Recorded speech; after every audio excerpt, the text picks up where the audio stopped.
Go. Okay, so this is Varieties of the Life World Phenomenology and Aesthetic Experience by Iulian Apostolescu and Stefano Marino in Continental Philosophy Review. I apologize how I say everyone's names because I can only read English and bad English. Yeah, so. And as always, feel free to ask questions. I am not a continental philosopher. I just fake it every so often. So we'll see. Who knows? But yeah, I mean, this is...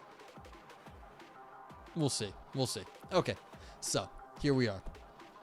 Few concepts in the history of the 20th century and 21st century philosophy are probably so rich, fascinating, dense, complex, and so to speak, intrinsically variegated and stratified as the concept of life world, Lebenswelt. The term life world unifies in a very original way in a single concept the two notions of life and world, and thus shows how essentially connected and intertwined with each other the notions of Leben and Welt are. In doing so, the concept of life world proves to be able to disclose a great variety of perspectives and the plurality of paths for thinking. This idea is immediately graspable in the title itself of the present collection of essays, Varieties of the Life World. The subtitle of this guest-edited special issue of the Continental Philosophy Review, Phenomenology and Aesthetic Experience, is aimed to further explain to the readers of the journal that the present work is obviously rooted in the phenomenological tradition in general, and that, in particular, it pays special attention to questions concerning the role played by the life world in the investigation of aesthetic questions. And immediately, if you were here for the previous paper, you will see that the language is very different just between the sort of analytic social philosophy and the continental philosophy of phenomenology we're getting now. It's not poorly written, it's just completely different way of writing. So, yeah, it's just different. As we said, all the contributions collected in Varieties of the Life World, Phenomenology and Aesthetic Experience are rooted in the phenomenological tradition and are aimed to further develop a phenomenological inquiry into the potentialities of the concept of Lebenswelt and its different dimensions and possibilities of application. The connection to the phenomenological tradition is clear and obvious inasmuch as it is precisely the name of Edmund Husserl, the founder of the phenomenological movement, that immediately comes to one's mind when one simply hears the German word Lebenswelt. As is well known, with his late masterpiece and groundbreaking work, The Crisis of European Sciences and the Transcendental Phenomenology from the mid-1930s, Husserl established once and for all the question concerning the reality of the life world and its fundamental epistemological implications as a veritable key question for contemporary philosophers, indeed as a universal problem for philosophy. Shane says, it sounds more like someone would be shouting this from the balcony of an ivory tower. Very much so. This is, yes, it's a introductory piece for the collection of papers in the journal, but there is very much manifesto-y here. So, which is kind of fun. I mean, it's like I'm feeling pumped up reading this. So it's yeah, phenomenology, yeah, Husserl. So I like Husserl, I like phenomenology, but the other paper wasn't pumping me up. This is rah rah phenomenology. Okay. However, besides the strict epistemological dimension of the question concerning the life world, also other aspects, implications, possibilities of application, and, so to speak, nuances of this concept were soon recognized and further developed in various directions by other authors, originally intersecting phenomenological research in the rigorous sense with sociological, psychological, anthropological, and also aesthetic investigations. As has been noted, nowadays this key term from Husserl, life world, appears increasingly in both scholarly circles and public discussions, for example with reference to the people's search for a model of the world that represents a place where they could feel at home, where they could live in the fullest sense of the word. Palpable pretension. Yes, I need my pretension emote at the moment. We could definitely get the little pinky raised on the T or something. I was looking them up, but yeah, I need a pretentiousness emote. I mean, like, and as I've said before, that is not a knock against philosophers. That is a job hazard. You're going to be pretentious sometimes. It's just part of the business. On the one hand, this is a fact that deserves attention and may also generate a genuine appreciation. In fact, it testifies the positive possibility that rigorous philosophizing should not be confined or limited to expert, specialized, and sometimes very subtle debates in the academic world, but should become accessible to a broader audience and stimulate new reflections and discussions. Hey, we're on Twitch. Let's talk philosophy. This is a wide audience. On the other hand, however, this and other similar cases of widespread diffusion of certain philosophical concepts and topics beyond the limits of their rigorous theorization and applications may also appear as dangerous. In fact, in freely using some notions outside of their context and sometimes with little knowledge of their original meaning, one may run the risk of applying them in an arbitrary way, thus losing sight of the fundamental problems that had originally led a certain philosopher, in this case Husserl, to coin and use that concept. They said we should make our shit understandable in the least understandable terms possible. Literally laughed out loud. Yeah. This is not, but again, where is this being written? This is in, what journal is this that I say this is in? This is in the Continental Philosophy Review. I mean, they say we should, but it's not in a public philosophy venue. So. Like, yeah, it's aspirational, I guess. As readers of the Continental Philosophy Review will see, one of the common aims of all the contributions collected in Varieties of the Lifeworld, Phenomenology, and Aesthetic Experience is to investigate the intrinsic complexity and variety of the concept of Lifeworld.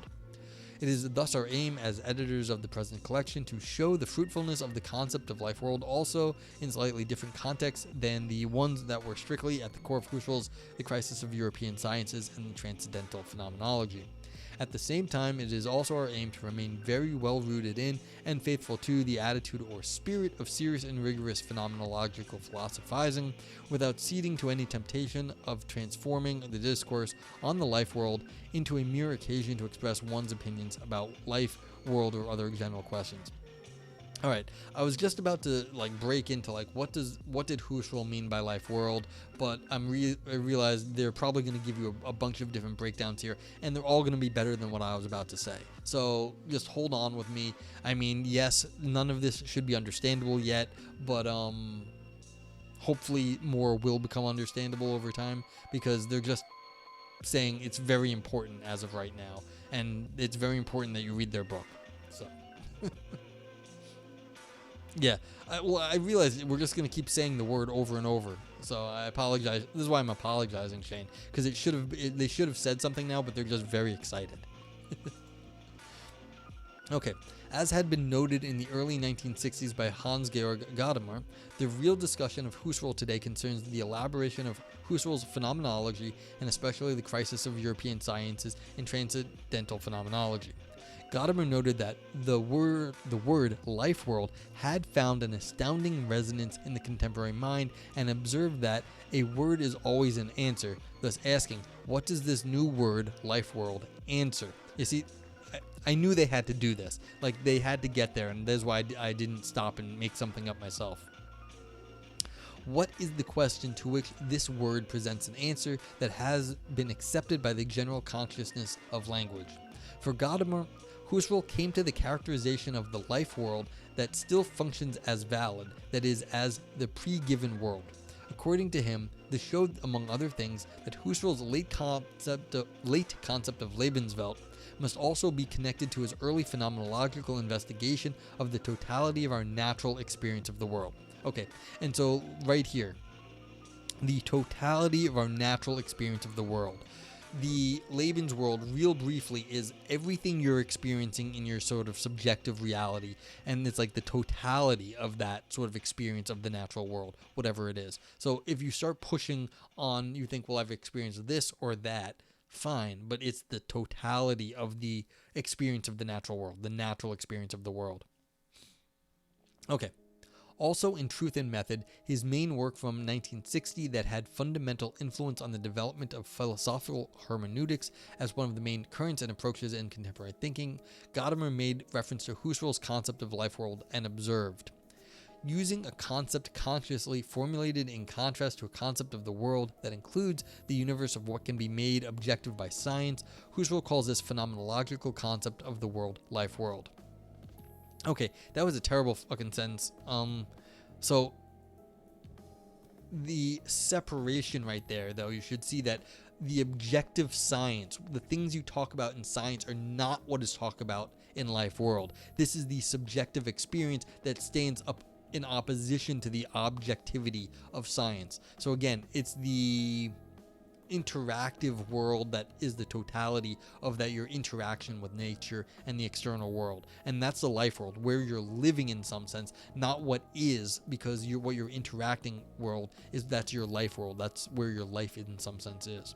Okay, that is, continuing the quote from Gadamer, the world in which we are immersed in the natural attitude that has never become an object as such for us, but that represents the pre-given basis of all experience. This world horizon is a presupposition of all science as well, and is therefore more fundamental. Shane asks, so does this fully embrace dualism? So there's like mind stuff and world stuff in terms of like Cartesian dualism. Yes, you could kind of think that this is describing what mind actually is in that sense. And so this is the mind stuff and not the objective world stuff. But like it's different in some sense, that we're talking about the experience, not what mind is, but what it is to be experiencing the world. And so there's the experience of world, and then there's like what science says makes up the world, but the experience of it is not the same. So the life world exists in a constant movement of relative validity. Like that's the next line here. So it's more of an experiential thing than saying, well, there is mind and then there is like reality and they interact. No, this is the experience of how we experience reality, and the experience of reality is not the object of science.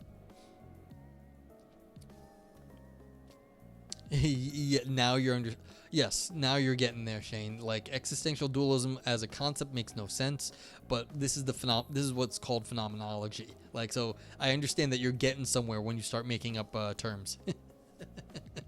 Like that means you've thought of something. Like you're grasping at concepts, and you have to start making up new terms. Congratulations, you're now a philosopher. You made a neologism. Hume said that you're getting somewhere when you run out of terms, and you just ran out of terms because there is no existential dualism as a thing, but like you have understood that like you're talking about some new area of philosophy. The concept of the life world is the antithesis of all objectivism. Yeah, so here's your, like, the objectivism is what it's standing against. It's not mind and world, it's the objective stance. It is an essentially historical concept which does not refer to a universe of being, to an existent world. The life world means the whole in which we live as historical creatures. The life world is always at the same time a communal world that involves being with other people as well. So yeah, so now you're getting your existentialism here. It's being with other people. What it is to exist is to be with others. It is a world of persons, and in the natural attitude, the validity of this personal world is always assumed. But how can its validity be based on an achievement of subjectivity? For phenomenological analysis of constitution, this presents the most difficult task of all. Yeah, so how do you actually talk about the lived world that you're experiencing in a purely subjective way that's not objective? Then how do we talk about it if it's the same between the two of us? Though it is supposed to bracket all the validity, bracket's a technical term where you step back from all the validity of the world and all the pre-givenness of anything else. Transcendental reflection must regard itself too as included in the life world.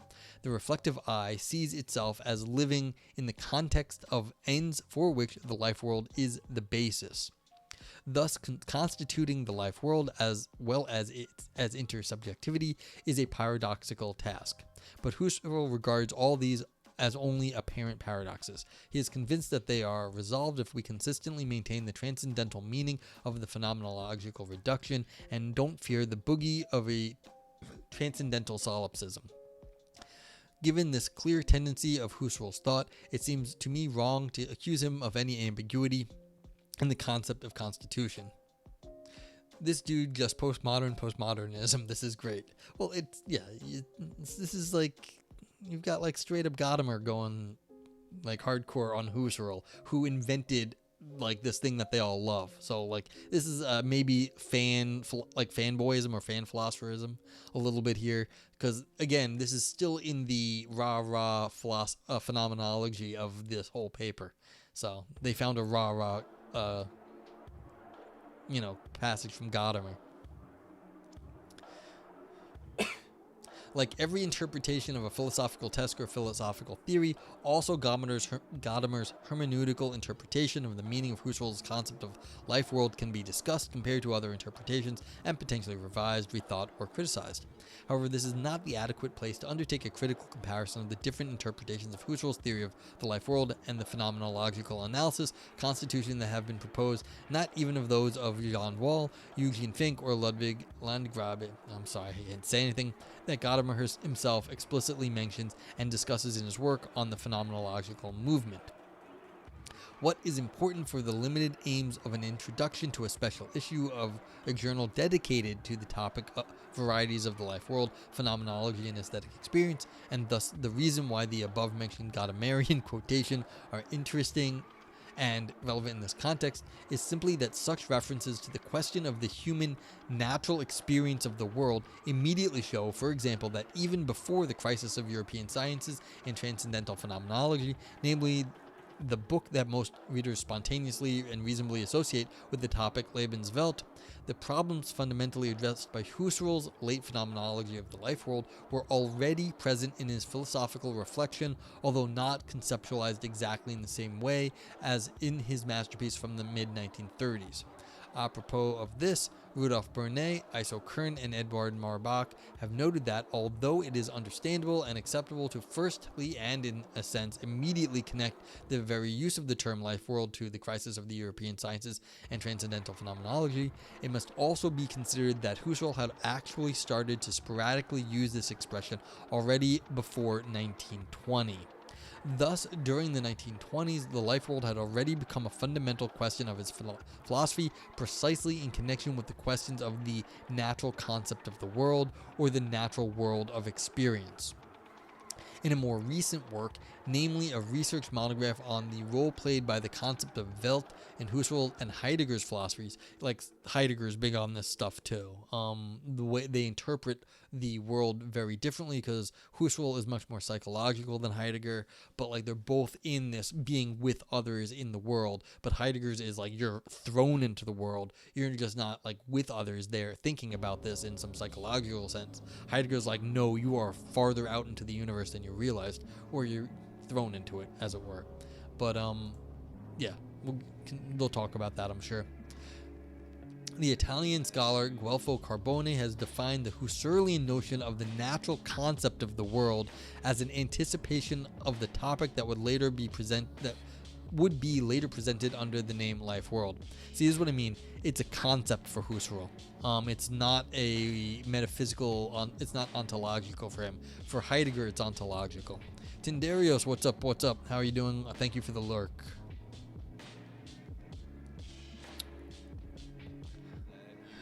Okay, so, this would be later presented under the name Life World, reconstructing the progressive development of these questions and themes on the basis of Husserl's lectures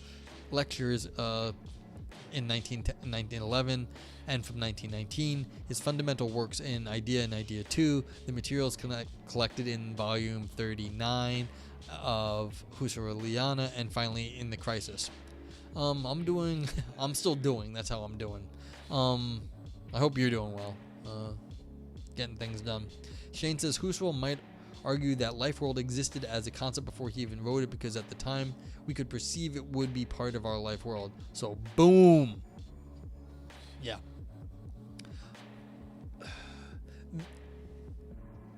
In some sense, if you try to look at the history of phenomenology, it gets hard. Like, you might literally not be able to find people talking about the subjective experience in this way, like that the way people really did, until after a bunch of psychology got done, and a bunch of psychology really needed like the 1800s of developing these ideas, and then basically Husserl may have really kicked off this sort of way of thinking of things, of the sort of the totality of experiential, the experiential reality versus what we talk about in science. And that's right. Literally, this was like this may have been straight up invented in the late 1800s and early 1900s. I don't know the history of phenomenology, but like this is what this whole thing is about. Like, he's saying, the authors are saying, look, it may have existed already in 1910 and 1911, because Husserl was writing in like late 1800s and then into the early 20th century. So it's like, this is when this is happening. And clearly, this is like the start of all of this, according to this paper. I don't know the history well enough, but I don't know of anybody before this that was really talking about like the totality of like subjective experience as interacting with the world. Yeah. Okay, from this point of view, another interesting question is that is quite relevant in this context is the question concerning the possibility to inquire into the relation between Husserl's notion of Lebenswelt and, for example, the original use of the notions of Welt and Umwelt in 20th century philosophical anthropology. You see, this is the thing. We've got Lebenswelt, and then we've got Welt and Umwelt in 20th century philosophical anthropology. This is an area that it also came up with the similar concepts, but these were 20th century concepts. Besides this, another relevant thing in question is that concerning the complex relation between progressive Husserlian development of a phenomenology of the Lebenswelt and Heidegger's understanding of the concepts of Welt in der Weltsein and Weltlichkeit in his early lecture courses and works, a question the latter that is explicitly addressed by some contributions included in the present collection, as the readers of the Continental Philosophy Review will say. I mean, you have to keep in mind, Heidegger was Husserl's student. Shane says, so allow me to ignorantly ask this, but did the Orientalist movement affect European philosophy? Yes, the answer is yes. The reason I ask this sort of sounds like universal experience and universal truth that you might find in Jainism, Hinduism, Buddhism. Yeah, I think at this point, certain ideas had slipped through and like had gotten incorporated into German philosophy where these guys are coming out of. So the answer is yes. Exactly what it is, that's a little harder to see, but yeah, this sort of thing is it definitely I think people have tried to trace lines back to like those sort of religious and Eastern, as it were, compared to the West, like Asian philosophies. I can't think of where I've seen that before, but people have definitely claimed that. Yeah. Now, this is one of those things, like, they knew that it was coming through in drips and drabs, translations in the 1800s, and then, so you're getting, like, different theories of mind that were getting influenced by that stuff into, like, the late 1800s, and when you get into, like, the 20th century, like, you've got some full-blown Orientalism on some philosophers in some cases. So, yeah, that's definitely known. Some of it is. At least some of it is. But like I said, in the West at least, I should always qualify that. I don't know enough of, Chinese, Japanese philosophy and all that stuff. But this sort of theory of mind did not have a phenomenology, the phenomenological flavor of things. Looking back in history, like, it may have really just started around here for us. Okay. In such cases, it is always important to pay adequate attention to both the similarities and divergences between different thinkers. So, for example, following Gunther Fregel's remarkable observation about Husserl-Heidegger relations on these topics, we can say that. Well, I mean, like I said, Husserl was Heidegger's teacher, so okay, we can say that. In the life world, things and matters of fact are significant and can be experienced, confirmed, or discovered in their significance. In this respect, it is comparable to the world as Heidegger describes it in Sein und Zeit, except that Husserl's understanding is neutral enough to avoid being reduced to a world of useful things and work. The life world, in Husserl's sense, is in any case distinguished from the world in Sein und Zeit in a decisive respect. It is not a world in which one can fall into a flight from the openness and indeterminacy of one's own Dasein. Being in the life world is no inauthentic existence, Dasein. Heidegger could have found a model for his understanding of inauthenticity as the press towards what is already actual, assured in the natural attitude, but he could have found no point of reference for inauthenticity in Husserl's idea of the life world. Yeah, see, Husserl, you can just you're just in this world and like this is what's given to you. For Heidegger, you have to have like some sort of authentic way of orienting yourself to the world. That's part of what it is to be like authentic, is to have like the proper attitude in the world. But Husserl, we're just talking about this is what's given to us in terms of like what's psychologically given to you. I would really love to see if Husserl read anything like the Vedas or Bhagavad Gita. You know, that's a quick question. We can just like search the internet for Husserl and Vedas.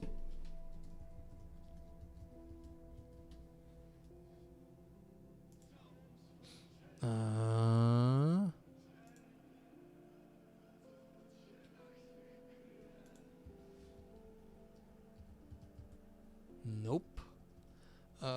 Asian. Nope. Buddhist. Nope. Hindu. Okay. So what is this section? Okay, so some of these standards are restricted to a particular case, culture, or home world, blah, blah, blah. Defining on which normal. Okay, this is not actually useful. This is just talking.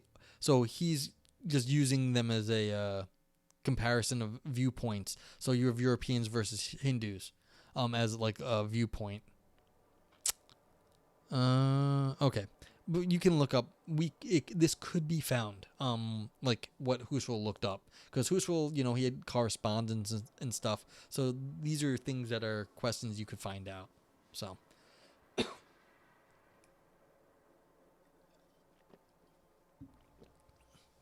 Yeah, well, thankfully we're getting past the midway point in this paper because I'm losing my voice.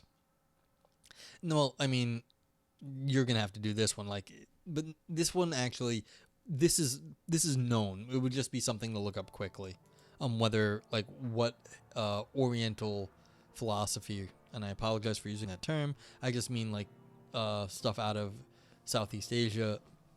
Husserl may have had contact with, or some of these people definitely had contact with it. Yeah. No. I know you weren't, but I'm just saying it's I'm pretty sure someone out there knows it, so it wouldn't take too much time to find if you were interested. Okay. The life world is thus the world in which everything is phenomenal. And you have to, when you understand the word phenomenal, it means everything is a phenomena. Like, so it's not like phenomenal, like it's great. It's phenomenal, like you're just presented with the way the world is as a phenomena. Okay.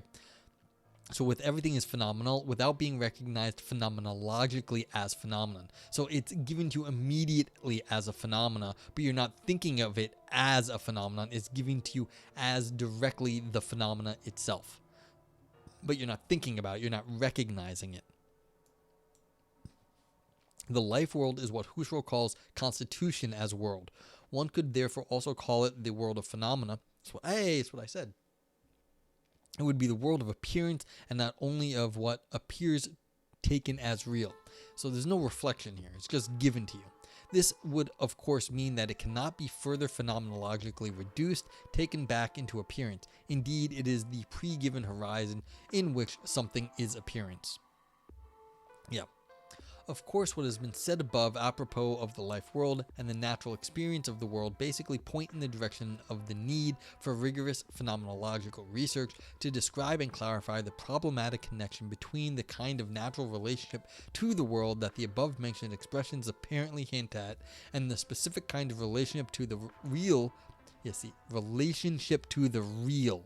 What the fuck is that? That the modern scientific worldview discloses, often inviting us to consider as the only legitimate and right one. So here's what you get, Shane. Here's the real dualism in this area. Why, if what we experience, the experiential existentialism, as you said, the experience of like your phenomena, that what you subjectively do, like have, is given to you automatically by existing. But then what modern scientific worldview is a completely different set of stuff.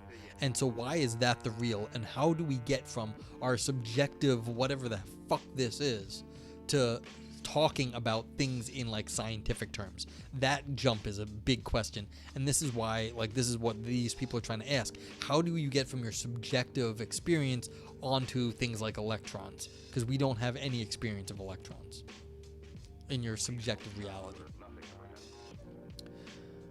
Like, you don't experience photons, you experience whatever it is to like have like a light in your room or wherever you are now, but you don't have the experience of a photon hitting your eye. This was already clear in the very title chosen by Husserl for his late masterpiece that radically and definitely put the question of the life world at the center of phenomenological philosophizing. Namely, this was already clear in Husserl's choice to draw close the project of a phenomenological transcendental account of the life world to the diagnosis of a veritable crisis of science in the present age. More recently, in their fascinating development of phenomenological... Okay, let me pause right there. Why was Husserl writing this? He was diagnosing the crisis of science in the present age. He was trying to get a secure foundation for science. He was trying to fix the way we understand the scientific reality out in the world, whatever that is, onto our subjective experience of reality. He was trying to get a clear foundation for our scientific knowledge onto our subjective experience. And so this was going to be a secure basis for knowledge, is kind of what it was. Or that was part of it. Okay, more recently, in their fascinating development of phenomenological inquiry in the field of the philosophy of mind, Sean Gallagher and Dan Zahavi have convincingly observed that the phenomenological dictum to the things themselves, and this is the motto of phenomenology, to the things themselves, can be seen as a criticism of scientism. This criticism is by no means to be interpreted as a rejection of scientific rationality. The idea is not that a scientific exploration of reality is false, invalid, or superfluous. The target of the criticism is not science itself, but a certain inflated self-interpretation of science. As both Merleau-Ponty and Husserl point out, there is a more original relation to the world than the one manifested in the scientific rationality. In our pre-scientific perceptual encounter in the world is given concretely, sensuously, and intuitively. In daily life, we do not interact with the ideal theoretical objects, but with tools and values, with pictures, statues, books, tables, houses, friends, and family, and our life is guided by practical concerns. Scientific discourse is embedded in the world of experience, in the experiential world, and if we wish to comprehend the performance and limits of science, we have to investigate the original experience of the world, of which science is a higher order articulation. Even the most exact and abstract scientific results presuppose the intuitively given subject-relative evidence of the life world, a form of evidence which does not merely function as an unavoidable but otherwise irrelevant waypoint towards scientific knowledge, but as a permanent and quite indispensable source of meaning and justification. So this is what I was saying. You have to relate the science back to your experience in some way. Otherwise, it is groundless. And that was kind of the idea to give a better foundation for what we consider knowledge, to relate it back to this weird, not quite psychological, but maybe sort of experiential thing that we all have. The emergence of the question of the life world, also in the context of a phenomenological philosophy of mind widely understood, connected to recent discoveries and developments in cognitive sciences, and including such topics as consciousness, time, perception, agency, embodiment, self and person, represents a further and indeed relevant proof of what we said at the beginning of this introduction.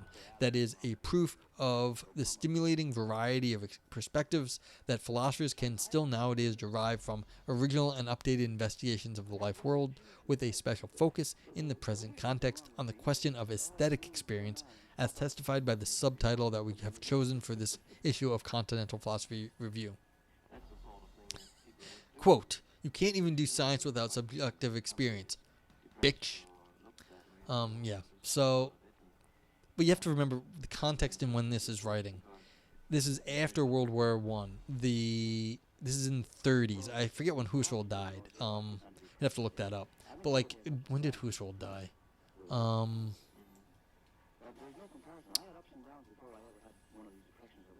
So when did he die? Shoot.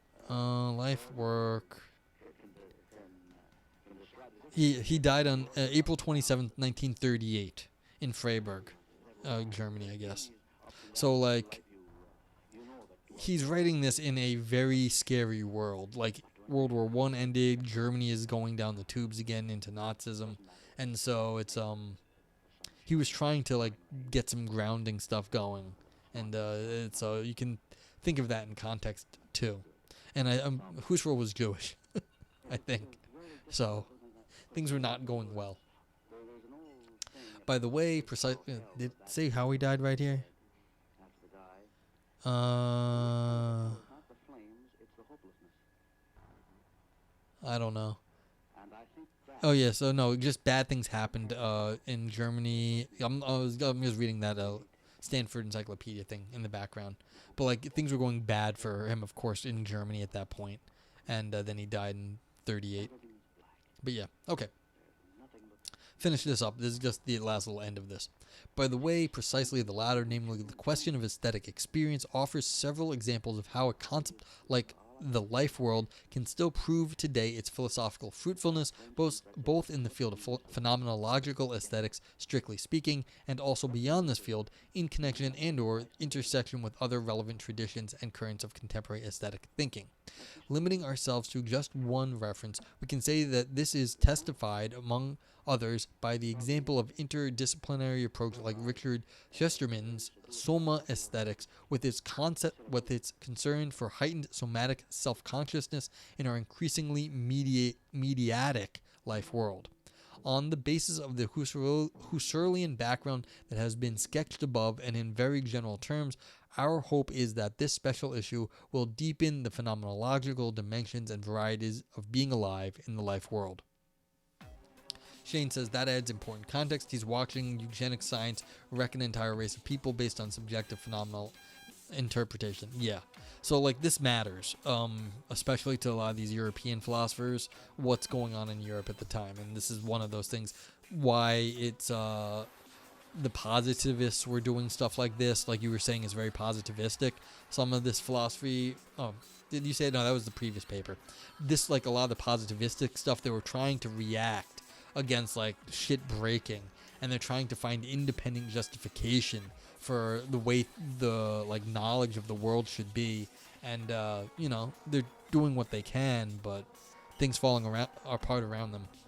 So yeah, you probably don't know these names, but Merleau-Ponty was he was a psychologist. I think he died of a heart attack or got hit by a bus at a relatively young age. He was another big champion of this way of thinking about how you interact with the world in a subjective, like what it is to experience the world in certain ways. Like the idea that like I can knock my face on like this thing right here, but you kind of have a sense of what you're like moving around and how you actually interact with the space around you. He was talking a lot about that and the knowledge you just have of like spatial feeling things like this.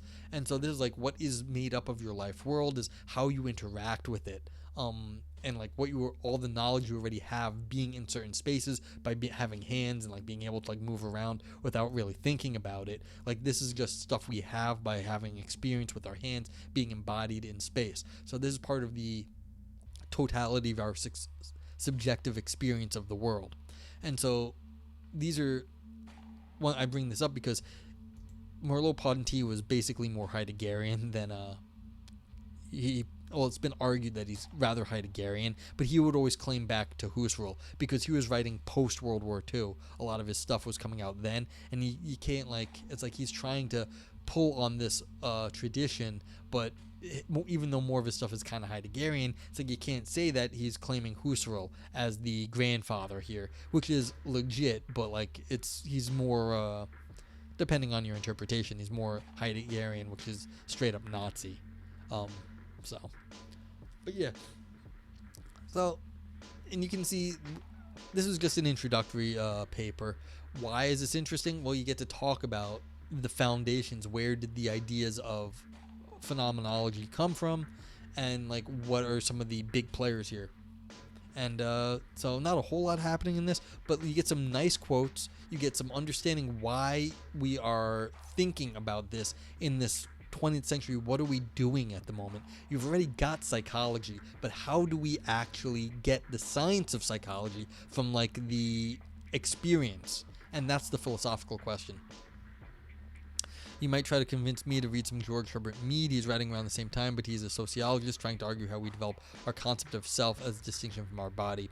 But yeah, I'm sure, and that might be Merleau-Ponty might have read that sort of stuff, because that's more in the psychology.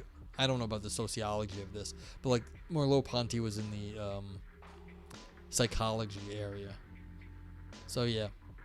But yeah, I mean, I love this Husserlian view. Like, the question that you can ask, like, how do you get from the subjective experience in the totality of subjective experience? Not the, like, okay, like, this is a pencil, and, like, you can talk about pencils, yes. But how do you get from, like, the phenomena of, like, all of this stuff to the idea that you're talking about a pencil or something like that? And then you can then start talking about concrete objects within that area. It's much harder. It's a very like interesting question. Like to go, all right, is psychology even already is too scientific?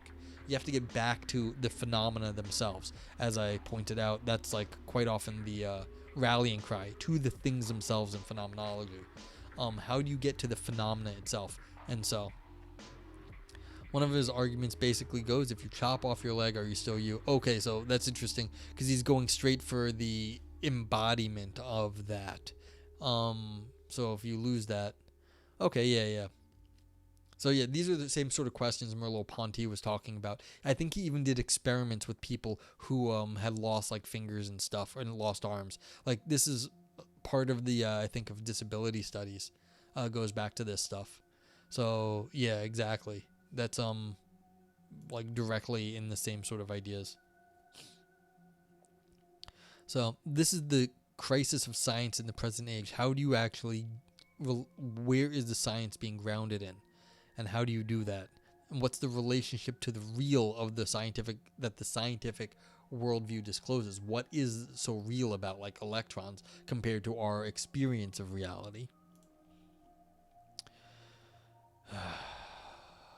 So yeah, and then I pointed out there were other concepts that came in very soon after in 20th century, but it was already after Husserl had started discussing these things. Yeah, the foundational problems of phenomenology, already in 1910 and 1911. So yeah.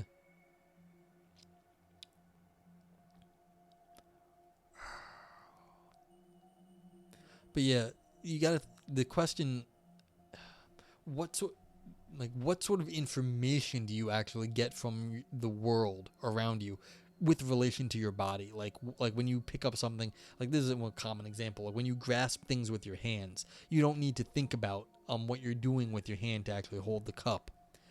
So what information are you getting in that feedback? And like when you touch your own finger again,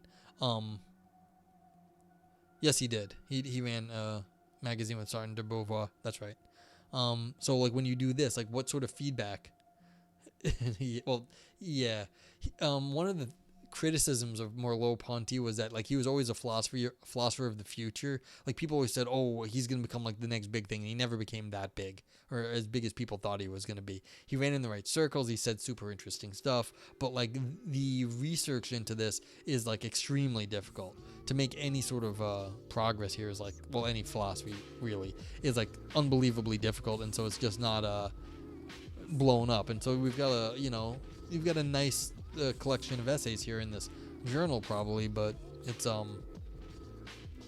hard. Like all philosophy it's difficult as fuck.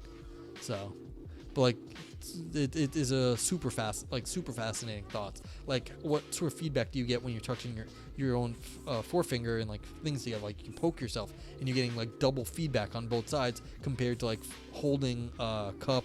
Like so you have like all sorts of different spatial knowledge when you're like touching your own like head. You know where your elbow is, things like that.